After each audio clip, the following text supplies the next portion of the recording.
ഇത് നമ്മൾ സിമ്പിളായിട്ട് ഒരു എഗ് നൂഡിൽസ് ആയിട്ട് ഉണ്ടാക്കാൻ പോകുന്നത്. എഗ്ഗൊക്കെ സ്ക്രാമ്പിൾ ചെയ്ത ഒരു അടിപൊളി റെസിപ്പി.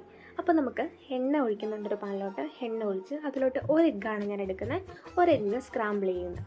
അതിലോട്ട് കുറച്ച് ഉപ്പും കുരുമുളക് പൊടിയും കൂടി ഇട്ടിട്ടാണ് സ്ക്രാമ്പിൾ ചെയ്തെടുക്കുന്നത്. ഇനി അതൊരു ബൗളിലോട്ട് മാറ്റി വയ്ക്കാം നമുക്ക്. എന്നിട്ട് അതേ എണ്ണയിലോട്ട് തന്നെ 2 അല്ലി വെളുത്തുള്ളി കുനുകുന അരിഞ്ഞതും അതേപോലെ കുറച്ച് സവോള, ഒരു പച്ചമുളക് ഇത്രയും നന്നായിട്ടൊന്ന് വാടി വരുമ്പോൾ നമ്മളൊരു അരമുറി ക്യാരറ്റ് എടുത്തിട്ടുണ്ട്. അതുകൂടെ നല്ലോണം ഒന്ന് സോട്ടാക്കി ഉപ്പിട്ട് വാടി വരുമ്പോൾ നമുക്ക് കുറച്ച് ചിക്കൻ മസാല, 1 സ്പൂണാണ് എടുക്കുന്നത്. 1 സ്പൂൺ ചിക്കൻ മസാലയും 1 സ്പൂൺ ടൊമാറ്റോ കെച്ചപ്പും കൂടെ ഒഴിച്ചിട്ട് നല്ലോണം ഒന്ന് മിക്സാക്കി എടുക്കാം. ഇതിലോട്ട് തന്നെയാണ് നമ്മളിപ്പോൾ തന്നെ ഹിപ്പി മസാലയും കൂടെ പൊട്ടിച്ചിട്ട് കൊടുക്കുന്നുണ്ട് കേട്ടോ. ഇനി ഇതിലോട്ട് നമുക്ക് 1 കപ്പ് വെള്ളം ഒഴിക്കാം. ഞാൻ 1 മാഗിയാണ് എടുക്കുന്നത്, അതുകൊണ്ടാണ് 1 കപ്പ് വെള്ളം എടുക്കുന്നത്. നിങ്ങൾ 2 മാഗി എടുക്കുന്നുണ്ടെങ്കിൽ അതിനനുസരിച്ച് വെള്ളത്തിൻ്റെ അളവ് കൂട്ടാം കേട്ടോ. ഇനി നമുക്കിതൊന്ന് നല്ലോണം മിക്സാക്കി എടുക്കാം. ഞാൻ ആ മാഗി ഒടിച്ചല്ല ഇട്ട് കൊടുക്കുന്നത്, അതേപോലെ തന്നെയാണ് ഇട്ട് കൊടുക്കുന്നത്. ഇനി ആ വെള്ളം വറ്റി വരുമ്പോൾ മാത്രമേ നമ്മൾ എഗ്ഗ് ഇട്ട് കൊടുക്കാവുള്ളൂ കേട്ടോ. വെള്ളം വറ്റി കഴിഞ്ഞ് മാത്രം എഗ്ഗ് ഇടാൻ ശ്രദ്ധിക്കാം. ഓക്കെ, ഇതാ വെള്ളമൊക്കെ വറ്റി വന്നിട്ടുണ്ട്.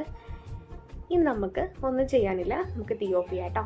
ഇനി എല്ലാവരും ഇതേപോലെ ഒന്ന് ട്രൈ ചെയ്ത് നോക്കാം. എപ്പോഴും ഒരേപോലെ തന്നെ ഇപ്പം ഉണ്ടാക്കാതെ ഇങ്ങനെ ഒന്ന് ട്രൈ ചെയ്ത് നോക്കൂ കേട്ടോ. നല്ല ടേസ്റ്റാണ്.